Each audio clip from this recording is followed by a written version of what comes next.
puedo cargar y descargar en diferentes modos de transporte sin tener que romper la mercancía, sin que haya una ruptura de carga.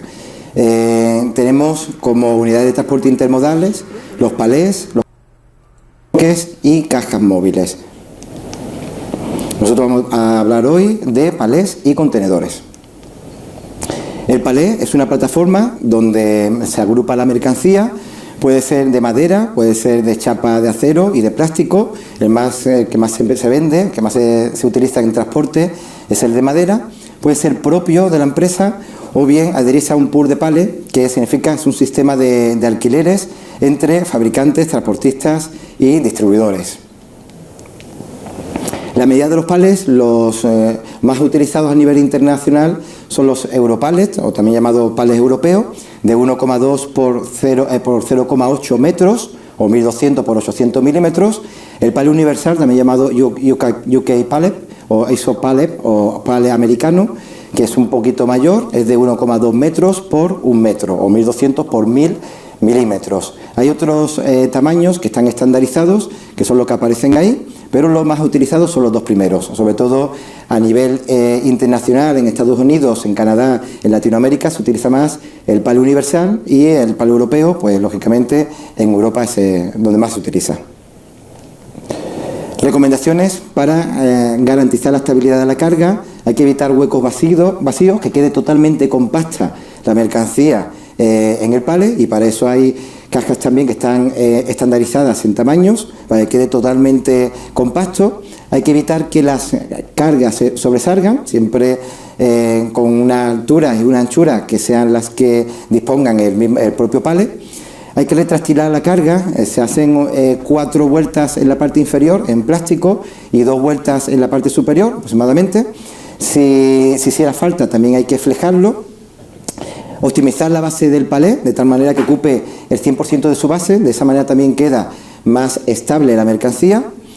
Y para productos de gran consumo, pues no se debe superar, como recomendación, los 2 metros. Si hay que apilarlo, pues que la altura sea entre 1,20 y 1,35 metros, siempre teniendo en cuenta la altura que va a tener luego el contenedor o la caja de los camiones, por ejemplo.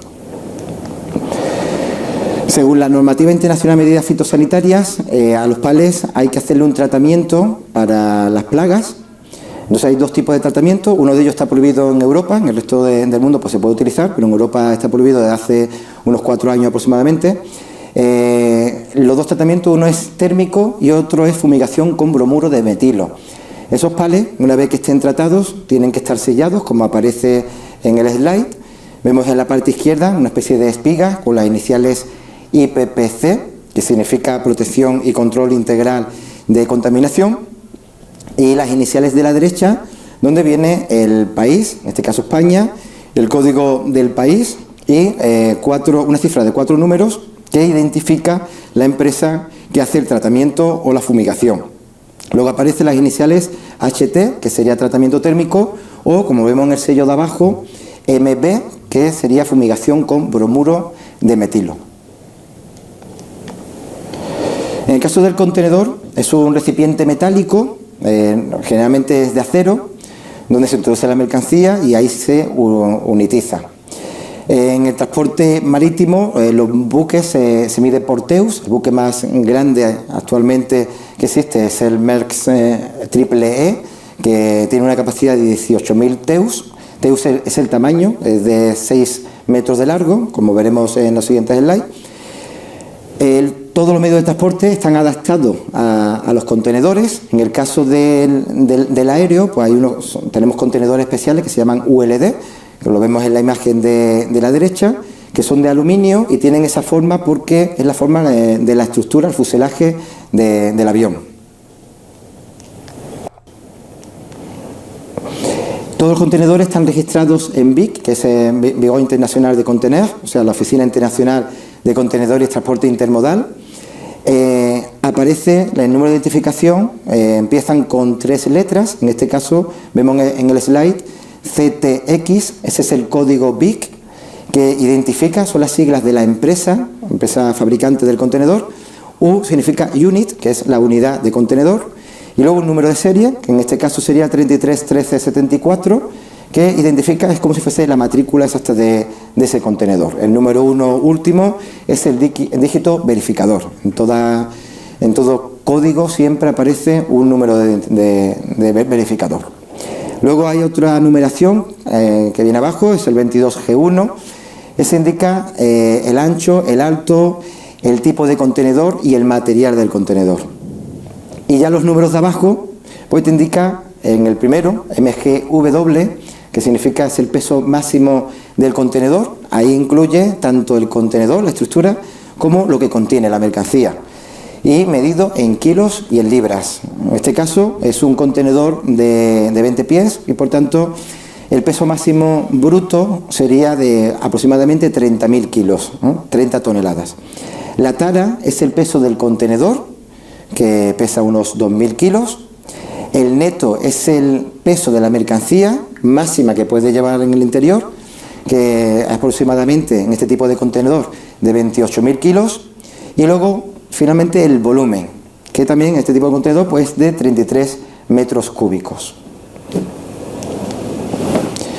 Clasificación de contenedores en transporte terrestre y marítimos. Tenemos el contenedor más utilizado de todos, que es el dry, también llamado box o contenedor estándar. De 20, ahí está la medida de 20 pies y de 40 pies, que son los más utilizados, pero también hay una variedad donde el alto es algo mayor y se le llama high cube. Se identifican como HC40, que sería high cube 40 pies. Y en este caso, bueno, transportaría mercancía de carga general. Tenemos también los contenedores ventilados, que tienen unos orificios en la parte superior para mercancía que tienen mucha humedad, como por ejemplo el café o el cacao. Los hardtop son contenedores que la parte de arriba es totalmente removible porque se adapta a las horquillas de un tractor, por ejemplo. El tractor quitaría esa tapadera y todo se descargaría, o sea, se vuelca el contenedor para descargar mercancía generalmente a granel. El pallet white es más ancho de lo normal, es una anchura similar a la de los camiones, porque los contenedores, la anchura es menor que la de los camiones, en este caso es similar. Y también tenemos la variedad de ancho, un ancho mayor y un alto mayor, que sería el pallet white high cube, con sus iniciales PWHC de 20 o de 40 pies. El open top es aquel contenedor que está abierto por arriba, simplemente lo que tiene es una lona para mercancía, sobre todo que sea pesada, como el mármol, el vidrio, que la mejor manera para cargarlo es en la parte superior mediante grúas. El open side, en este caso, está abierto por el lateral y es idóneo para carga y descarga en ferrocarril, no tener que sacar el contenedor para hacer la operación de carga y descarga. También el box o el granelero es para mercancía a granel, donde tenemos en la parte superior dos escotillas donde se introduce la mercancía a granel y luego unas compuertas en la parte inferior para hacer la descarga cuando se hace el volcado del contenedor. Los contenedores reefer, que es para mantener a una temperatura la mercancía, como por ejemplo en alimentos que necesitan estar a una temperatura adecuada. Los isotermos son aquellos que no permiten que entre calor en el interior o el exterior. Protegen la mercancía también, que se utiliza para alimentación. Los tanks, también llamados contenedores cisterna, que es para líquidos, similares a los de los camiones. Aquí vemos una comparación entre lo que sería un cisterna en formato contenedor multimodal, y una cisterna de un camión. Vemos que la diferencia entre uno y otro sobre todo es la estructura, que una tiene una estructura rectangular, cuadrada, para permitir el apilado de cada uno de los contenedores, cuando por ejemplo se va a transportar en buques. El contenedor flat, para toda aquella mercancía donde que sean muy difíciles de manipular, como cables, vehículos pesados, etcétera. Y por último, una variedad de sin el refuerzo de los laterales o de la parte delantera y trasera, ya para mercancía que está sobredimensionada. Bueno, esto es todo. Distribución, siempre podemos tener varios dilemas en los que tenemos que tomar una decisión.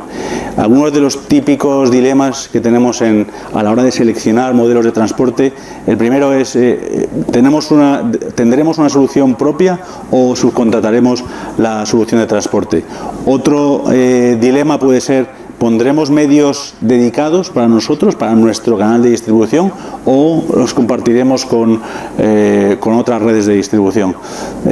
También podemos tener el dilema entre elegir una solución de carga completa o de carga fraccionada, es decir, de llenar camiones, o bien utilizar más bien redes de transporte urgente. Y por último, en ocasiones se plantea la disyuntiva de si utilizamos soluciones más bien locales, muy adaptadas al terreno, o buscamos más bien una solución global. En cuanto al primero de los dilemas, si utilizamos transporte propio o transporte subcontratado, la respuesta es que depende de la situación. Lo que tenemos que conocer bien es que la utilización de medios propios o subcontratados responde a una serie de necesidades. Por ejemplo, en el caso de transporte,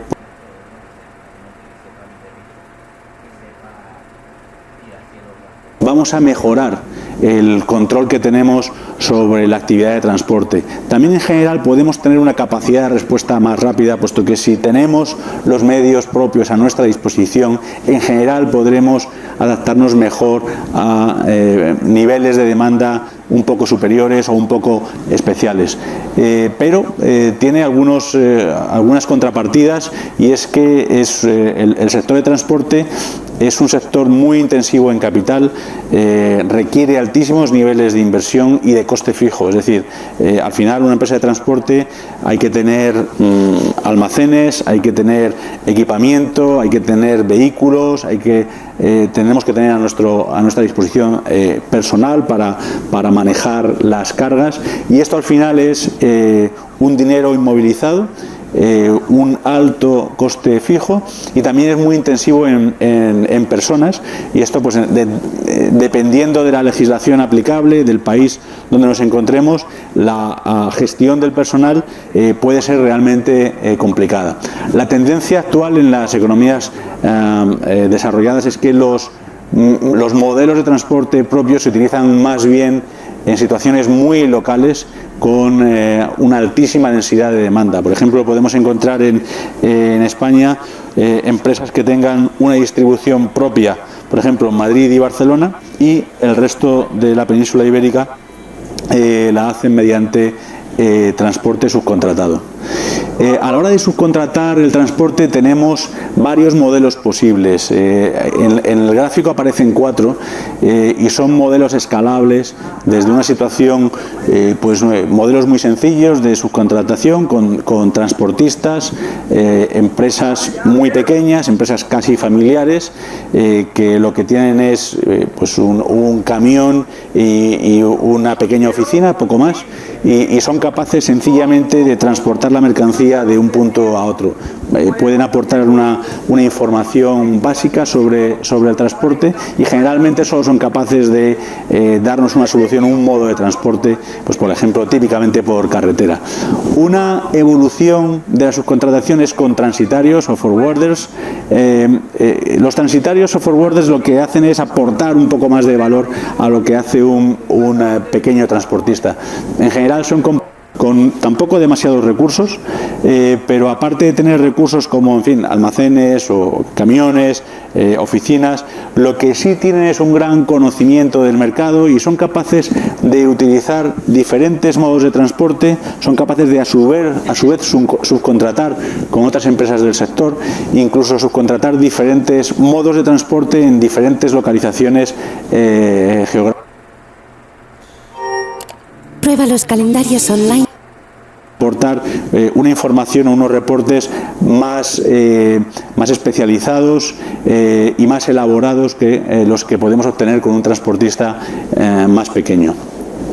Posteriormente pasamos a las organizaciones 3PL, a los Third Party Logistics, que son organizaciones basadas en recursos donde aparece una gran inversión en activos, en flotas de todo tipo, aéreas, marítimas, de carretera, y también tienen grandes inversiones en almacenes.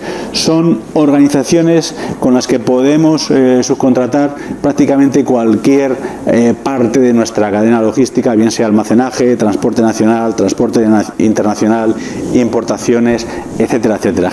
En general son organizaciones que tienen una gran cantidad de recursos, una gran cantidad de activos, que los pone a servicio de los clientes, de las redes de distribución, para que utilicen ciertas partes de esos activos. Y por último tenemos las organizaciones 4PL, los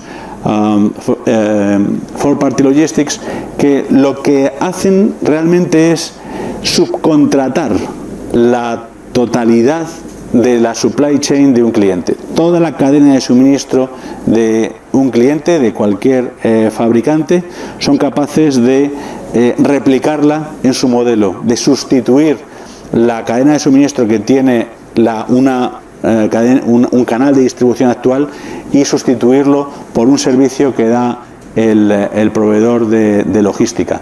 Evidentemente son organizaciones mucho más complejas, que son capaces de replicar o dar servicio a cualquier supply chain en cualquier parte del mundo, y son evidentemente soluciones a muy largo plazo, porque requieren estudios muy en profundidad de cómo está ahora mismo organizado la cadena de suministro y cómo tiene que estar. ¿Te interesaría aprender a conseguir? 4 niveles evolutivos, desde el transportista más sencillo hasta las compañías que son capaces de suministrar una cadena de suministro global.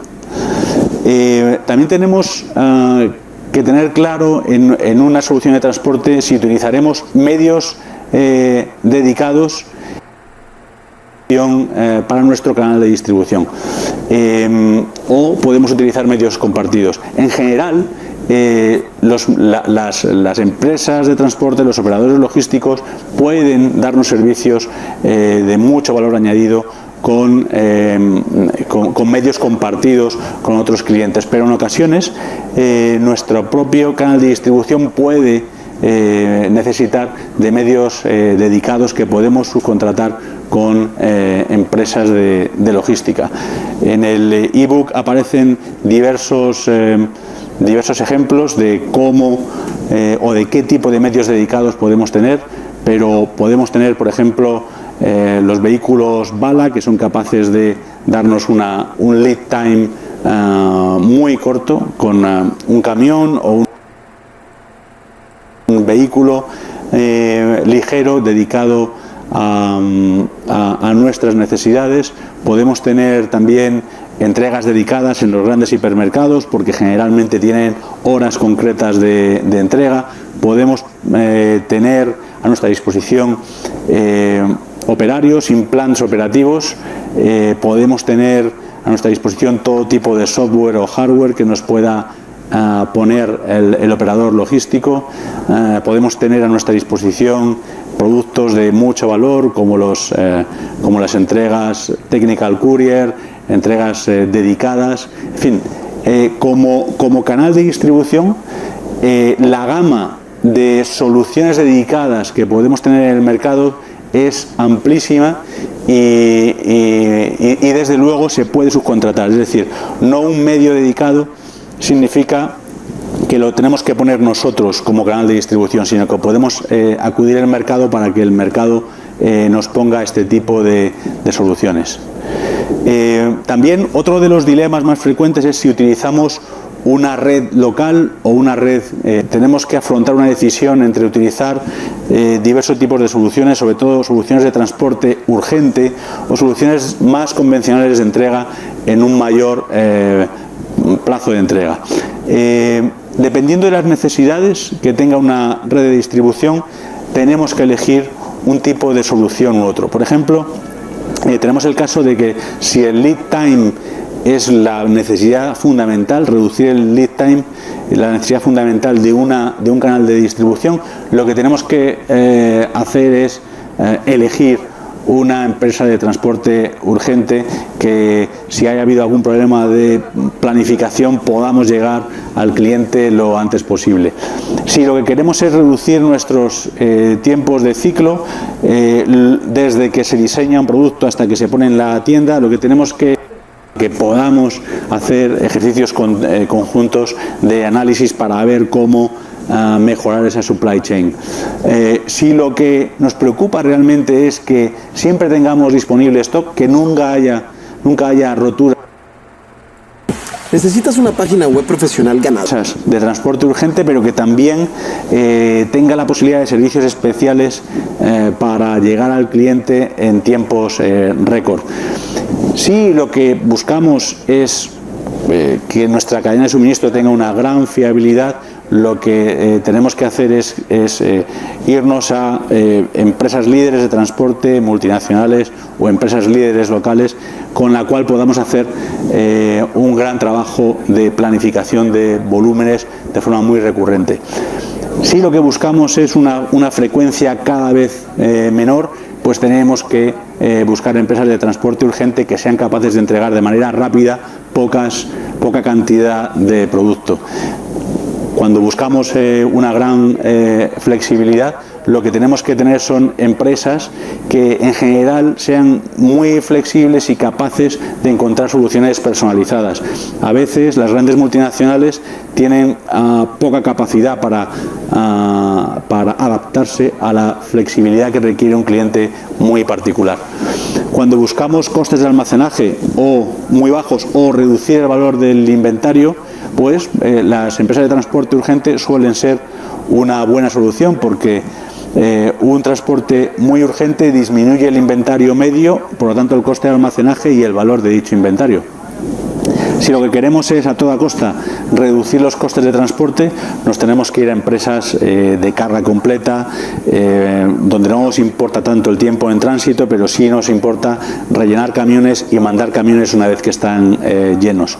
Cuando buscamos competir por innovación continua, suelen ser las empresas multinacionales o los grandes líderes nacionales los más adaptados a esa necesidad.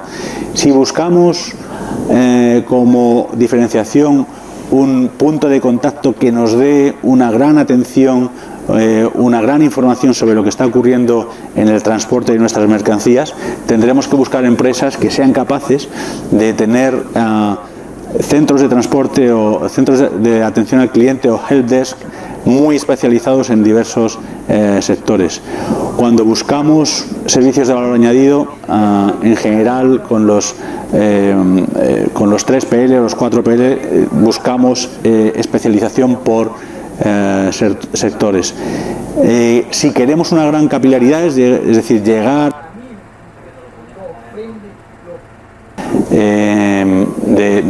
de un territorio, tenemos que buscar más bien empresas de transporte urgente que tienen esa facilidad para llegar a muchos puntos muy diferentes. Si buscamos que la manipulación de la mercancía sea perfecta y bajo ciertas condiciones, tenemos que buscar especialización por sectores. Hay compañías de transporte y de logística especializadas en, por ejemplo, en automoción o en productos farmacéuticos, porque tratan esa mercancía de una forma muy particular. Si buscamos que nuestro canal de distribución se diferencie por la imagen de la marca, generalmente ese canal debe ir asociado a grandes empresas multinacionales de transporte o, una vez más, líderes nacionales. Lo mismo que si buscamos una solución donde lo importante sea la sostenibilidad a largo plazo. Esto ya es muy típico de los sectores maduros, donde se intenta lograr esa asociación con grandes empresas de logística para asegurar la sostenibilidad. Es decir, dependiendo de cada tipo de necesidad de los canales de distribución, la solución de transporte es diferente. Puede ser empresas locales muy flexibles, pueden ser empresas multinacionales que aporten otro tipo de valores.